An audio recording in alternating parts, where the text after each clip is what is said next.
अस्सलाम वालेकुम व्यूअर्स, मैं हूं समीना पाशा। उम्मीद है आप लोग खैरियत से होंगे और जनाब जहां पे भी होंगे हंसते मुस्कुराते होंगे और सारी जो पॉलिटिकल गेम चल रही है उसके ऊपर खूब महसूस भी हो रहे होंगे कि किस तरह से सब लोग खुल खुल कर सामने आ रहे हैं। अभी अगर आपने कल का मेरा व्लॉग देखा हो तो उसमें मैंने ये बात की थी कि पाकिस्तान की सियासत में 1 घंटा भी बहुत होता है। तो इमरान खान साहब ने जो दिन दिए हैं वो 5-6 दिन, ये तो बहुत ज़्यादा हैं और इसमें आप बहुत कुछ होता हुआ देखेंगे कि किस तरह चीज़ें ऊपर नीचे होंगी। हर रोज़ हमें एक नया सरप्राइज़ देखने को मिलेगा।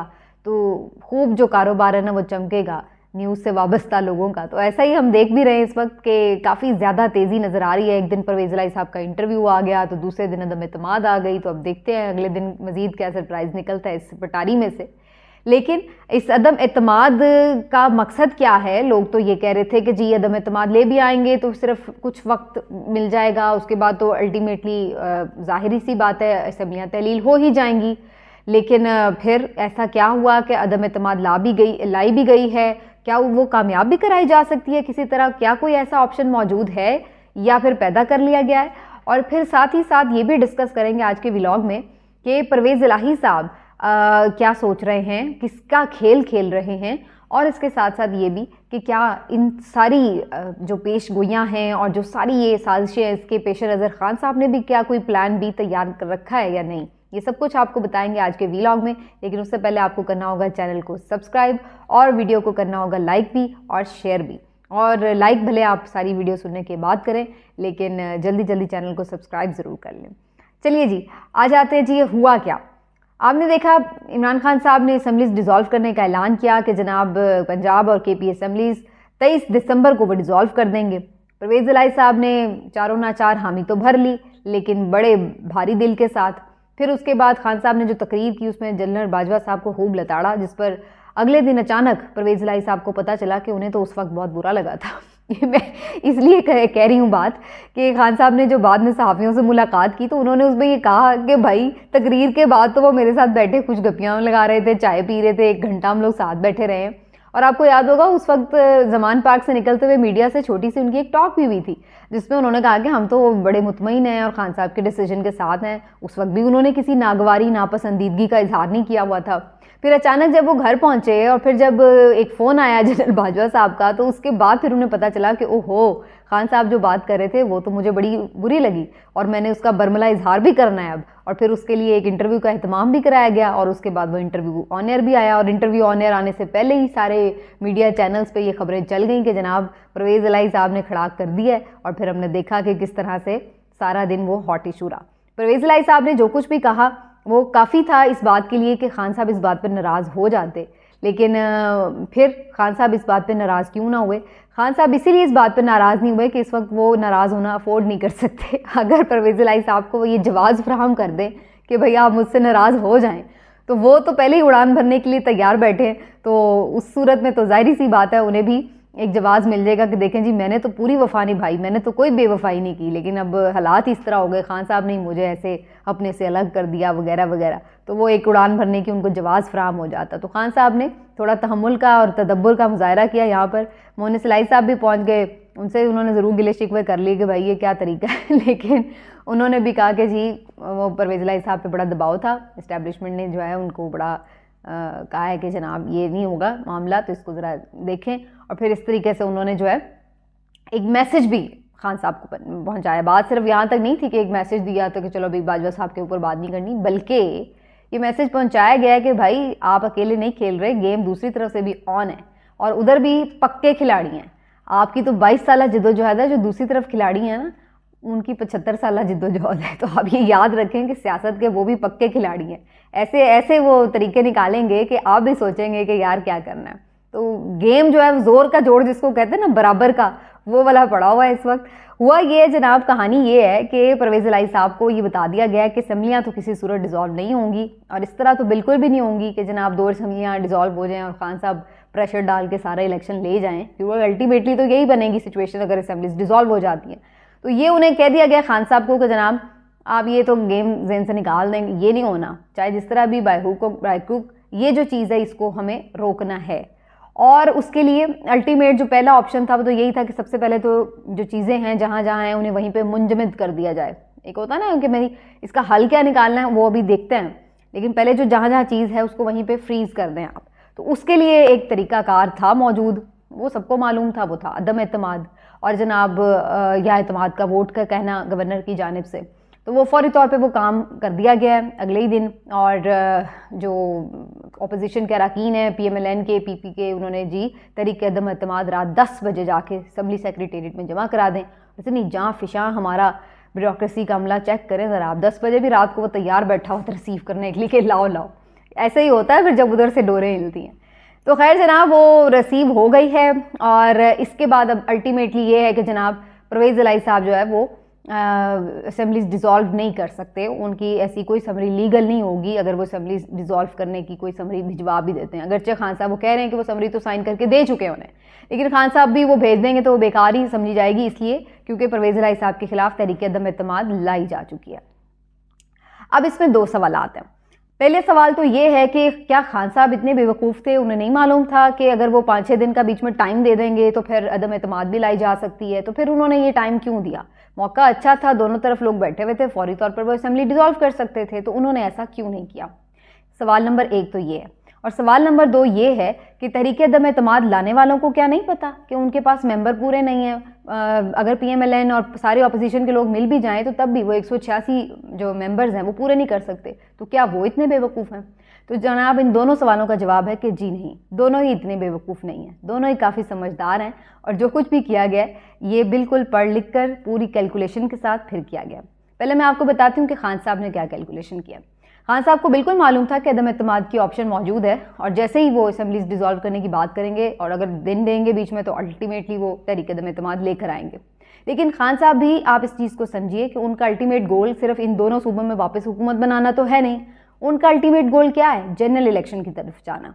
तो वो भी इन 2 सूबों में अकेले इलेक्शन करा के कोई इतने खुश नहीं होंगे कि वो उनकी कोई इतनी बड़ी अचीवमेंट नहीं होती, क्योंकि उन्हें मैसेज यही दिया गया था कि फिर अगर बहुत भी अल्टीमेटली चली गई चीज़ें बुरी तरह तो फिर भी ज़्यादा ज़्यादा ये होगा फिर इन 2 सूबों के इलेक्शन मिलेंगे। तो वो खाली खान साहब की कोई ख्वाहिश है नहीं ऐसी, वो तो उसमें तो ऑलरेडी उनकी हुकूमत है, तो वो क्या अचीव कर लेंगे अगर दोबारा उसमें बना भी लेंगे गवर्नमेंट। उनका अल्टीमेट गोल तो यही है कि विफाक में जो है इलेक्शन हो। तो खान साहब ने जानबूझकर भी ये बीच में दिन दिए थे। मैंने जब उन्होंने ये दिन दिए थे तभी मैंने आपसे कहा था कि ये बेसिकली उन्होंने एक टाइम दिया है गवर्नमेंट को, इस्टेब्लिशमेंट को, PTI को, सबको, पूरे सिस्टम को एक टाइम दिया है कि उसके दौरान फिर से निगोसिएशंस हो सकें, बातचीत हो सके, कुछ वो आगे बढ़ने के लिए तैयार हैं, कुछ ये लोग पीछे हटें, तो इस तरह से जो है मामलात को किसी एक मंतकी अंजाम तक पहुंचाया जा सके और सारे मुल्क में एक ही टाइम पे इलेक्शन कराने की जो राह है वो हमवार हो सके। तो ये उनकी एक अल्टीमेटली कैलकुलेटेड मूव थी, उन्हें पता था ये होना है और उन्होंने कहा कि ठीक है अगर ये होता है इसमें थोड़ा सा टाइम ही लगेगा ना तो कोई बात नहीं, अगर वो इसमें दौरान बात बन जाती है तो ये टाइम देना कोई इसमें बुरी बात नहीं होगी अगर बात बन जाती है। अगर बात नहीं भी बनती तो अल्टीमेटली क्या है, तहरीक अदम एतमाद अगर नाकाम हो जाएगी तो फिर उसके एक आध हफ्ते अगर इसमें एक्स्ट्रा टाइम लग गया इस सारे चक्कर में, प्रोसेस में, तो फिर उसके बाद तहरीक अदम एतमाद के बाद असेंबली डिज़ोल्व हो जाएगी। तो इसमें मैक्सिमम उनका ये कैलकुलेशन थी कि इसमें मैक्सिमम भी हमारा जाएगा तो क्या जाएगा, यही कि 1 हफ्ता और लग जाएगा, तो चले ठीक है, नो प्रॉब्लम। तो खान साहब ने तो ये इसलिए कैलकुलेट करके मूव दी थी कि उन्हें टाइम खुद भी चाहिए था, वो चाहते थे कि इस पर बात हो। जो दूसरी चीज़ थी कि अब क्या ये जो जिन्होंने अदम एतमाद जमा कराई क्या वो बेवकूफ़ है? नहीं जी, वो भी बेवकूफ़ नहीं है। वो क्यों नहीं है?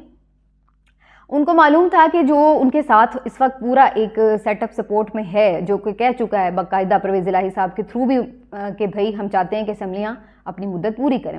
मौजूदा इस्टेब्लिशमेंट जो कि बज़ाहिर कहती है कि हम ए पोलिटिकल हैं, जो कि अब जाहिर है कि नहीं है। अगर आप ए पोलिटिकल हैं तो फिर आपको कोई ज़रूरत नहीं है कि आप ये बातें करें कि जनाब ये असम्बली पूरी हो या ना हो, इससे आपका कोई सरोकार नहीं है। लेकिन बहरहाल वो तो अब एक हकीकत है कि हमारे मुल्क में हमेशा ही इस्टेब्लिशमेंट इतनी की ही पॉलिटिकल होती है जितनी की इस वक्त है। तो बहरहाल अब वो उन्होंने जो है सारी उन्हें पता था कि उनके साथ है तो ज़ाहिर है वो चीज़ें करेंगे उनके लिए। तो अल्टीमेटली अब जो बोझ है उन्होंने परवेज़ इलाही साहब पर डाला है। अगर परवेज़ इलाही साहब बहुत भी खान साहब के साथ बेवफाई नहीं करना चाहते, क्योंकि उन्हें अपनी पॉलिटिकल साख बचानी है, उन्हें पता है अगर खान साहब के साथ बिल्कुल अगर वो पीठ में छुरा घोंपने वाला सीन करेंगे तो फिर अल्टीमेटली उनकी साख भी बिल्कुल ख़त्म हो जाएगी और वो ज़ाहिर अगला इलेक्शन जीतने के भी काबिल नहीं होंगे। तो अल्टीमेटली उनका भी बचाव इसी में है, सियासी बका इसी में है कि वो खान साहब के साथ जुड़े रहें। खान साहब ने भी आज की जो साहब से गुफ्तगू है उसमें उन्होंने ये कह दिया है, अब इसको आप कोई धमकी कहें, वार्निंग कहें या एक अलर्ट कहें, जो भी कहें, लेकिन उन्होंने बता दिया है कि भाई आपकी सियासत भी उसी वक्त बचनी है अगर आप पीटीआई के साथ हैं। पीडीएम के साथ जाने में आपकी भी कोई सियासत नहीं है। और ये सिर्फ मैं इसलिए नहीं कह रही कि चूंकि पीटीआई का जी पॉपुलैरिटी है तो पॉपुलैरिटी आज है, हो सकता है अगले 2 सालों बाद ना हो, लेकिन एक चीज़ को समझें कि जो सियासतदान होते हैं ये सिर्फ वक्ती फ़ायदा नहीं देखते, ये बड़े लॉन्ग टर्म प्लानर्स होते हैं। परवेज़ इलाही साहब को भी मालूम है कि अगर पीडीएम के साथ जुड़ भी जाएं, नून लीग के साथ जुड़ भी जाएं, तो अल्टीमेटली मोनिस इलाही को क्या मिलेगा। परवेज़ इलाही साहब तो अब जितनी भी सियासत करनी थी ऑलमोस्ट कर चुके हैं, 70 साल से अब वो हो रहे हैं, तो अब उन्होंने और क्या लेना है। असल चीज़ तो अब उनका जो स्टेक है वो तो मोनिस इलाही है। अब क्या आप समझते हैं कि शरीफ बरादरान के साथ जुड़ के मोनिस इलाही कभी ज़िंदगी में चीफ मिनिस्टर बन पाएंगे, या उनको कोई बड़ी कोई मेन कोई मिल जाएगी ऑफर? नहीं कर सकते, क्योंकि आपको पता है शरीफ फैमिली ने तो अपने फैमिली से बाहर तो निकलने नहीं देना मामलात को। तो अभी तो मरियम हैं, हमज़ा हैं, फिर आगे से उनके भी माशाल्लाह बच्चे तैयार हैं, जुनैद भी तैयार हैं, उधर से हमज़ा के भी बच्चे रेडी हो जाएंगे। तो ये मोनिस इलाही का तो कोई उसमें सीन नहीं होगा अंदर आने का। तो अगर इन्होंने अपनी एक, अब देखें ना, मोनिस इलाही को मेरा ख्याल है खान साहब के साथ जुड़ने से पहले कोई अच्छे से उनका नाम भी नहीं जानता होगा, लेकिन जब से उन्होंने वो स्टेटमेंट दिया था अदम इत्मीद के वक्त से मोनिस इलाही इतने रेलेवेंट हो गए, खबरों में इतने रेलेवेंट हो गए, अच्छा खासा एक बड़ा फिगर बन गए। तो ये कहानी है। तो उन्हें भी पता है कि मोनिस इलाही को अगर अपनी एक पॉलिटिकल आइडेंटिटी बनानी है तो फिर उनको इस तरफ जाना है, क्योंकि पीटीआई में तो आप देखें ना स्पेस है, खान साहब हैं और खान साहब की कोई फैमिली नहीं है कि जिसने आके जो है वो कोई और ओहदा ले लेना बड़ा या इस तरह का मसाइल। तो वहाँ पे उनको अपना सर्वाइवल भी नज़र आता है, इसलिए वो खुद भी उनसे अलग। और इस वक्त तो खैर पॉपुलैरिटी भी है, उन्हें पता है कि अगले इलेक्शन में पीटीआई के साथ जुड़ेंगे तो ही वोट मिलना है। अब सारी सिनेरियो में गेम क्या है? गेम ये है कि परवेज़ इलाही साहब, अगर ये बड़ी इंटरेस्टिंग सिचुएशन होगी कि ये दुनिया की वो वाहिद ऑपोजिशन है कि जो हुकूमत के ख़त्म होने को नहीं चाह रही कि हुकूमत ख़त्म, और उसको रोकने के लिए कोशिशें कर रही है। और ये दुनिया की वाहिद ऐसी सिचुएशन है कि जिसमें हुकूमत जो है वो पूरी कोशिश कर रही है कि वो अपनी हुकूमत ख़त्म कर दे। तो ये बड़ा एक दिलचस्प सिनेरियो बन चुका हुआ है कि हुकूमत अपनी करने की कोशिश में है कि जी हुकूमत ख़त्म हो जाए, और उधर से जनाब वो अपोजिशन पूरी कोशिश करिए कि हुकूमत बच जाए। तो इधर से परवेज़ इलाही साहब तो पहले ही अंदर से आपको मालूम है कि डामाडोल ही हैं, और उधर से अगर उन्हें ऐसा कोई ऑप्शन मिलता है, अब इसमें सिर्फ एक जो चीज़ है वो एक इधर से उधर होगी तो सारा मामला आपकी समझ में आ जाएगा। वो चीज़ क्या है? वो है बहैसियत पार्लिमानी लीडर परवेज़ इलाही साहब का डिसीजन। अगर परवेज़ इलाही साहब खुद ही अपने मेंबर्स को ये कह देते हैं अदम इत्मीद में कि आपने मेरे खिलाफ वोट करना है, तो फिर उस सूरत में पीडीएम के वोट हो जाएंगे पूरे। और अगर परवेज़ इलाही साहब ऐसी हदायत जारी नहीं करते और उनके मेंबर्स अपने तौर पर ही कोई ऐसा करते हैं, फिर तो उनके वोट ही काउंट नहीं होंगे as per supreme court decision, क्योंकि सुप्रीम कोर्ट ये फैसला दे चुका है कि अपने पार्लियामेंट्री लीडर के खिलाफ फैसले के आप वोट कास्ट करेंगे तो आपका वोट काउंट नहीं होगा। अगर परवेज़ इलाही साहब ही ये तय कर लें कि उन्हें पीडीएम का ही आगे कैंडिडेट बनना है, अगर उन्हें ऐसी कोई उनकी सेटलमेंट हो जाए, और फिर वो अपने पार्लियामेंट्री लीडर्स को, अपने पार्लियामेंट्री मेंबर्स को ये कह दें कि मेरे खिलाफ वोट करो, तो फिर ऐसी सिचुएशन बन सकती है कि तहरीक अदम इत्मीद कामयाब हो जाए। दूसरी सूरत तो फिर यही है कि अगर गवर्नर साहब जो हैं वो उन्हें कहें जी एतमाद का वोट लें, तो उस सूरत में फिर गवर्नमेंट को अपने मेंबर्स पूरे करने होते हैं, और 186 मेंबरान की तादाद फिर पीटीआई और काफली को शो करनी होगी, वो तो उनके पास है। अच्छा, इसमें एक और इन्होंने गेम ये किया है कि परवेज़ इलाही साहब पे अदम इत्मीद लाने से पहले स्पीकर और डिप्टी स्पीकर के खिलाफ भी अदम इत्मीद लाई जा चुकी है। उसका भी बुनियादी मकसद ये है कि फौरी तौर पर ये सब कुछ ना हो जाए कि एक ही दिन में, अभी 21 तारीख को इजलास उन्होंने बुलाया है पंजाब असेंबली का गवर्नर ने, तो ये नहीं हो जाएगा कि आएंगे और साथ ही वोटिंग शुरू हो जाए। वो पहले आएंगे तो वो वोटिंग कराने के लिए तो वो कहेंगे जी पहले तो आपके खिलाफ भी तहरीक अदम इत्मीद है, तो पहले फिर स्पीकर का इंतखाब करो, फिर डिप्टी स्पीकर का इंतखाब करो, पहले तो उनको वोट आउट करो ना, पहले तो ज़ाहिर उनके खिलाफ अदम इत्मीद कामयाब होगी, फिर अगले स्पीकर पर, इतना लंबा प्रोसेस हो जाएगा कि उसमें अच्छे खासे दिन निकलते जाएंगे। पहले स्पीकर को निकालो, फिर डिप्टी स्पीकर को निकालो, फिर नया स्पीकर लाओ, फिर नया डिप्टी स्पीकर लाओ, फिर परवेज़ इलाही के खिलाफ अदम इत्मीद कराओ, फिर नया वज़ीर आला बनवाओ, वो इस चक्कर में बहुत सारा टाइम गेन हो जाएगा। लेकिन इसमें जो एक और दिलचस्प बात है वो ये कि जो स्पीकर और डिप्टी स्पीकर का इंतखाब है वो खुफिया रायशुमारी के साथ होता है। उसमें यह है कि परवेज़ इलाही साहब को कोई वो करने की ज़रूरत नहीं है, उनके सारे मेंबर्स अगर जाकर स्पीकर के खिलाफ वोट दे आएँ या हुकूमत उन्हें वरगला ले, उन्हें पैसे दे दे, कुछ भी कर ले, तो पीटीआई के अगर 8-10 लोग भी इधर से उधर हो जाएं या काफली के 8-10 लोग इधर से उधर हो जाएं, तो स्पीकर को हटाना कोई इतना बड़ा गेम नहीं है, क्योंकि उसमें होती है रायशुमारी खुफिया बंद पर्चियों में। वज़ीर आला का सीन और होता है, वहाँ पे आपको ओपन होता है तो पता चल जाता है कि कौन आपके खिलाफ वोट कर रहा है। तो इस सारी सिचुएशन में कि जहाँ पे बंद पर्चियों में करना है, टाइम ले लिया गया है, तो इस सारे चक्कर में अब जो है वो इस्टेब्लिशमेंट गेम चला रही है कि जिसमें वो परवेज़ इलाही साहब को इस तरफ माइल भी कर सकती है, वो ये भी कर सकती है कि इसी टाइम गेन के चक्कर में दोबारा से बातचीत का आगाज़ हो जाए और दोनों जो फरीक हैं, पीडीएम हो या हुकूमत हो पाकिस्तान तहरीक इंसाफ की, वो सब मिलकर कोई अपना खुद ही मुतफ़िक़ा फ़ैसला कर लें। लेकिन अब ये टाइम तो बहरहाल गेन हो गया क्योंकि चीज़ों को फ़िलहाल फ्रीज़ कर दिया गया। अब इस टाइम जो गेन किया गया उसमें किसने किधर जाके बैठना है, अब ये एक दफ़ा फिर से जो सारी सिचुएशन है ये फिर से टॉक्स के ऊपर आएगी, फिर से मुलाकातों के ऊपर आएगी और सारी चीज़ों को हम देखेंगे कि किस तरह से वो अपने अपने फ़ैसले करते हैं। तो इस बड़ी दिलचस्प गेम है, इस पर हमारी जो सारा तज्ज़िया है वो जारी रहेगा। आइंदा आने वाले दिनों में भी मूव्स पर नज़र रखेंगे। अपना ख्याल रखिए। अल्लाह हाफ़िज़।